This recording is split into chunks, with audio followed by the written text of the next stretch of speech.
My name is Mary, and I'm on the South Island Community Council. Hi, my name is Michael. I'm on South Island Community Council too. We're going to talk to you today about self-advocates on community councils. We're going to show you best examples of how to include self-advocates on community councils. My name is Kristen Kay, and I'm a member of the South Island Community Council. We are making this video to present best practices collected from all community councils around the province of how to best support, include, and engage self-advocates on CLBC Community Council. I have learned a lot during the video's development, and probably the most important thing is that there is no one best practice. Physical access to council meetings to take into consideration mobility, travel, safety needs, and costs for childcare, travel and respite. Meetings and locations and times should take into account these needs. All members are unique in the way they want to get to and from meetings. For example, some self-advocates want to travel independently. Needs of council members who live far apart from each other and from meetings locations needs to be considered. For example, from Prince Rupert to Dawson Creek and anywhere in between. I wish they make the meetings in different places instead of one in that area. Or probably a neutral place just halfway between everybody. I think it's a good idea for councils if they really want all members to participate and attend, right? That they, when in terms of their planning, right, have a budget, right? So that they can help all members so that they can be there and attend. I always take the bus to these meetings. I like when someone picks me up, calls me to see if I'm all ready to go. For me, it's having support before the meeting to go over the minutes if possible. One of boards I'm on, we do telephone conference calls.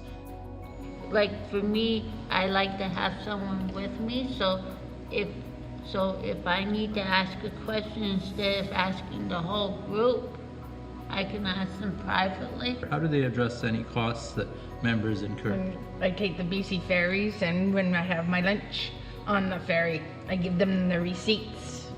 I came by jet, seaplane, and taxi.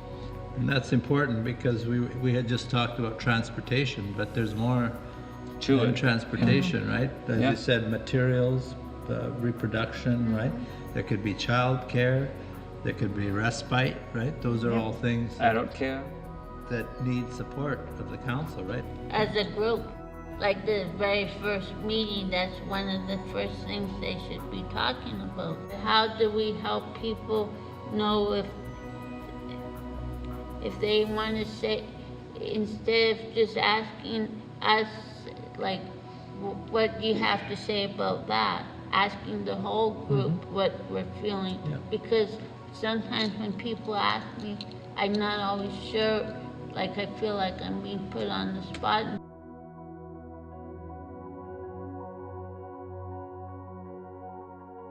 Councils can make all members feel more comfortable by asking if anyone has questions before starting to make a decision, going around the table and asking for each person's thoughts, using a talking stick or other tools, or asking for input to agenda before starting a meeting.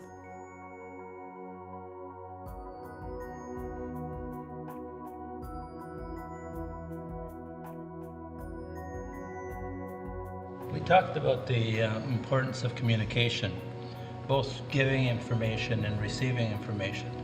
So what works best for you in terms of council agendas, meeting minutes? Yeah, I get like in the mailbox or something, because I don't have internet at home. I get it on the email. Rather have it in plain language in a paper form, like Michael says, I think, again, it's important to have that conversation, right, at your council. Yeah. And say, you know, what works for us, Right. right, in terms of getting information out and receiving information. So how do you get on the council agenda? If you had items that you want on the council agenda, how does that work for you? If I have any agenda, I tell it to our chair council and put it on. Probably you can phone the person ahead of time and ask them or something to make sure you can get your point across. So what would help you to give input to your council? Me, probably think of what you wanted to say. I needed to be able to write out a little paper saying if there was a workshop I attended, I could do that. And also if there's 2 or 3, like on our council, there's 3 of us that are self-advocates, so that maybe meeting with the other 2 of the workshop, that they say their part also. What works for one may not work for all, or what works for all may not work for one. So what makes you more comfortable to give input at a council meeting? Feeling like what you want to say is going to be taken seriously without feeling like that you're not going to be judged for how you're going to say it. It might take some people a while to get, for anybody on a committee to feel comfortable to be able to speak. It's just to let people understand you're there. And not a token. Councils have the ability to support self-advocates' growth in leadership, learning, and community engagement. Each council members riches the councils through their strengths, abilities, and connection in the communities.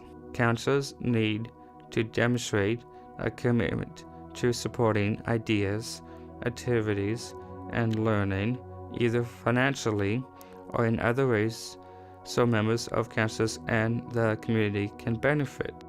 Because we do one-day event that anybody can go to, doesn't matter who you are. We did my community conference, and we did self-advocates workshop on support networks and pizza too, just for lunch.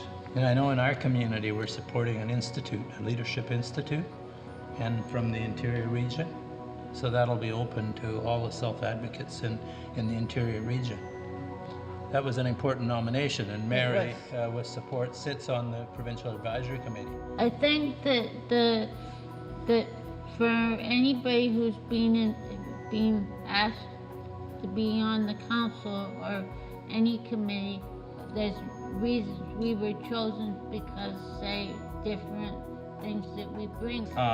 One person on our board for the SICC has hearing problems because he has a hearing aid, and then what I do is hook up the sound system for him so he can hear what everybody else is saying without trying to ask somebody to repeat themselves.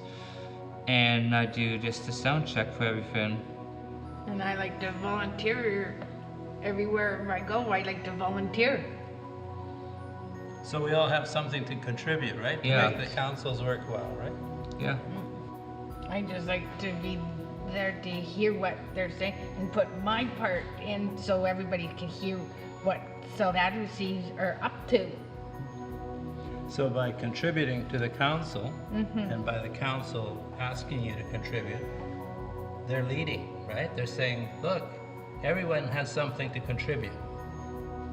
Or having a campaign like CLBC has the high campaign. So something like that, so people understand that this is what community councils are doing and have a face to it. Recruitment to council should be the same for all potential members. Self-advocates need to be chosen for their strength and should benefit from the same recruitment process as all council recruits. For example, by discussing what is expected of us, what we have to offer, the structure of the councils, responsibilities, and scheduling.